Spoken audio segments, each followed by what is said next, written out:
just trying to see how soon we can pass the Build Back Better legislation. It's so important. It's fraught with meaning at this time because on today, the 15th of December, will be the last Biden child tax credit check that would go out.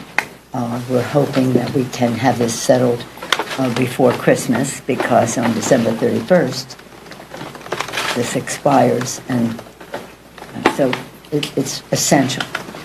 What we see in terms of the child tax credit has been used more recently for preparing children for school.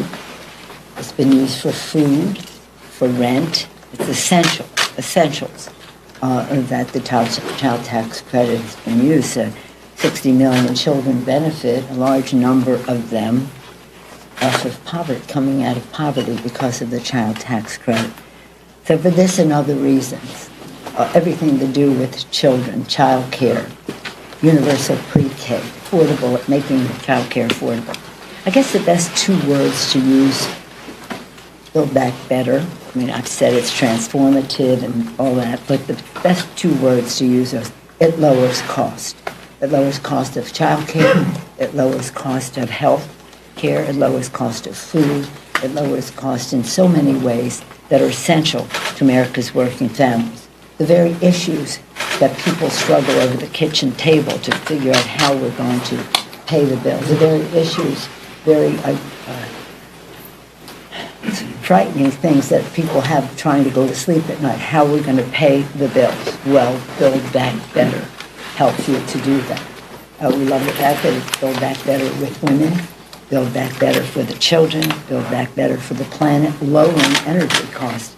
Again, it lowers costs. So hopefully the Senate will deal with that and send that to us. And of course, we're also hopeful that they will send us bills to protect our democracy. Here is the most breaking news that you have to know about the fourth stimulus check. Representative Ocasio-Cortez is now urging Joe Biden to pass new executive orders.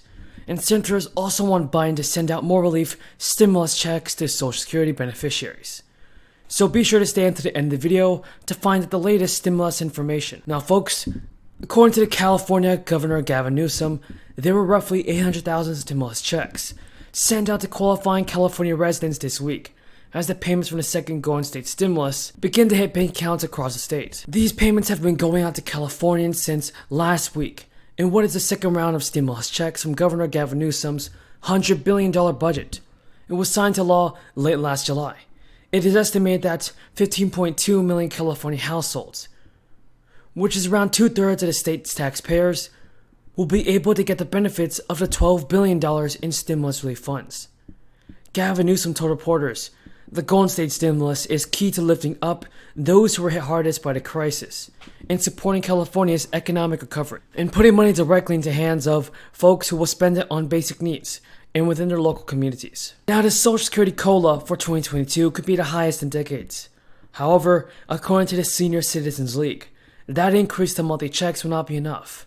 In a letter sent to members of both the House of Representatives and the Senate, the group is ramping up its calls for new $1,400 stimulus checks to be sent out once to Social Security beneficiaries. Next year's COLA is projected to be at least 6%, driven by rising consumer prices. That will be well above the 1.3% increase that beneficiaries saw in their monthly checks this year. Yet that more generous increase may not be sufficient to help recipients, some of whom have had to cut back on their spending or food. Along with one-time payments, the group is advocating for changes to the method by which the annual COLA is calculated.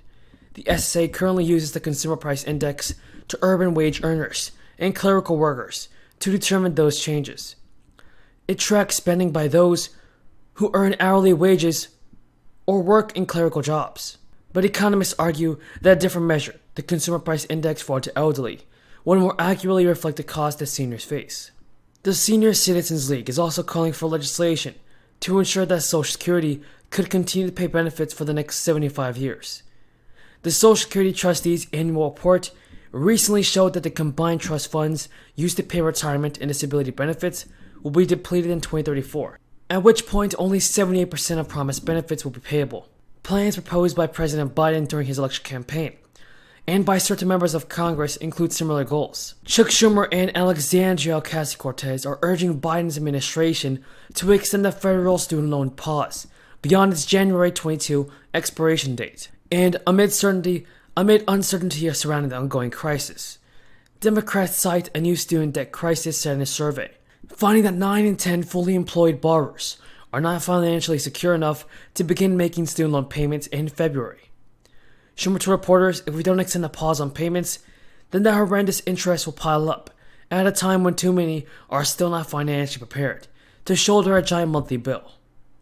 Moreover, the uncertainty with what happens next demands at least one more extension of the student loan payment pause. Thank you again for your support, everybody. If you have any more questions about the fourth stimulus check, leave them in the comments below. Texas. Mr. President, are we in a quorum call? We are not. Thank you, Mr. President. Mr. President, for months now, American families have struggled with the growing burden of inflation. New data shows just how bad things have gotten. Last month, consumer prices increased at the fastest pace in 40 years.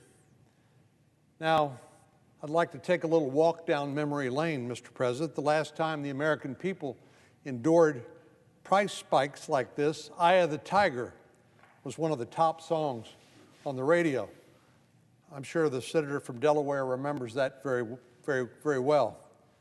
The world had yet to be introduced to the Nintendo and Mario, and consumers were anxiously awaiting the release of the first cell phone, which weighed in at a whopping 2 pounds.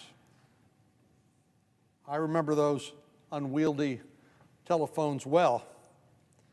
Over the last 4 decades, of course, a lot has changed. And I'm not just talking about technology. The attacks of September the 11th, wars in Iraq and Afghanistan, the Great Recession. Even during the first year of the pandemic, inflation didn't come close to hitting the heights that it has today. Between March 2020 and February 2021, the inflation rate never topped 2%. There were countless reasons for us to be optimistic. We had 3 highly effective vaccines with shots going into the arms of millions of people every day. Schools were reopening. Employees were returning to work, and the American people began to discover a new semblance of normal post-COVID. But the administration ignored all of this progress because they had another plan in mind. They seized on what one House Democrat described as a, quote, tremendous opportunity to restructure things to fit their vision. They crafted a nearly $2 trillion piece of legislation that included their ideological priorities and tried to brand it as necessary pandemic relief.